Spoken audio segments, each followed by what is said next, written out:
मी ठोकत नाही हो, मी ना तोडतो.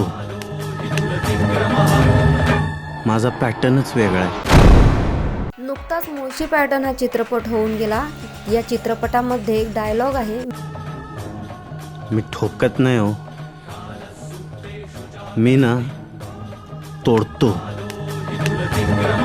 हाच फंडा वापरत सध्या पुणे शहरात दिसून आलेल्या गुन्हेगारीमध्ये कोयता आणि संतूरचा वापर आढळून आला. बहुतांश गुन्हेगारांनी ही हत्यारे मंगळवार पेठेतील जुन्या बाजारातून घेतल्याचे फरासखाना पोलिसांच्या तपासात निष्पन्न झाले. त्यामुळे फरासखाना पोलिसांनी मंगळवार पेठेमधील 5 दुकानांवर छापा टाकून 225 कोयते आणि संतूर जप्त केले. या प्रकरणी जयसिंह शामराव पवार, तानाजी साळुंखे, दिनेश सुखलाल साळुंखे, काकुद्दीन जैनुद्दीन लोखंडवाला व कासिम नजमुद्दीन छावणीवाला या 5 जणांच्या विरोधात गुन्हा दाखल करून त्यांना अटक करण्यात आली. पुण्यात होत असलेल्या गुन्हेगारीला आळा बसावा यासाठी फरासखाना पोलिसांनी ही कारवाई केली.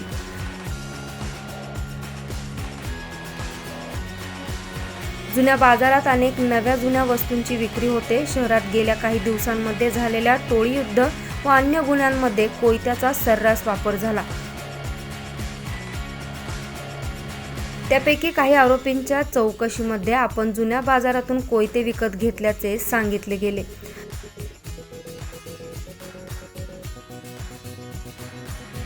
सहज उपलब्ध आणि कमी पैशात अशी हत्यारे मिळत असल्याने शहरातील छोट्या मोठ्या मारामारीत त्याचा वापर मोठ्या प्रमाणावर वाढला होता.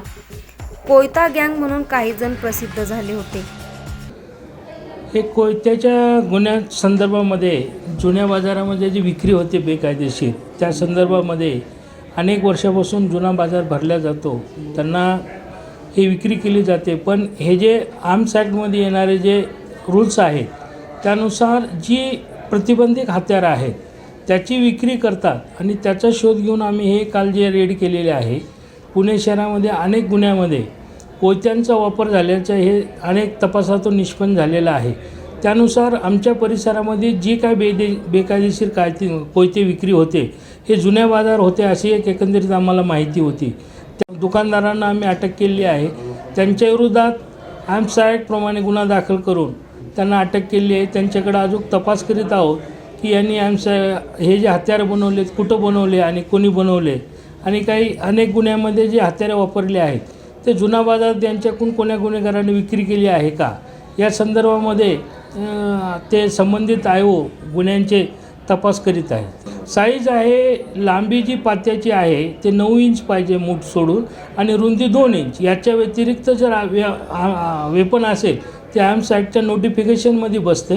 त्या पद्धतीचे सगळे जे आर्म्स आहेत आम्ही जप्त केले ते तसेच आहेत. त्यामुळे ते आर्म्स ॲक्टप्रमाणे कायदेशीर त्यांना बाळगणं शक्य नाही, म्हणजे का बेकायदेशीर आहे. नाही, याच्यामधून असं होईल की पूर्वी जे इझी गोईंग जुना बाजारामध्ये कोणी येऊन कोयते घ्यायचे ते आता हे कम्प्लिटली आम्ही इथं विक्रीच होऊ देणार नाही.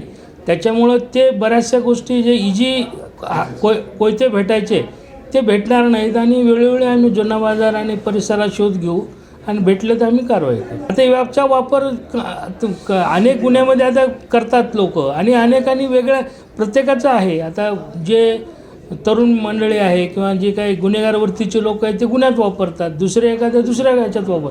आमचा उद्देश हा क्रिमिनलनी याचा वापर करू नये आणि याच्याहून गुन्हे करू नये हा आमचा मुख्य उद्देश आहे प्रतिबंध.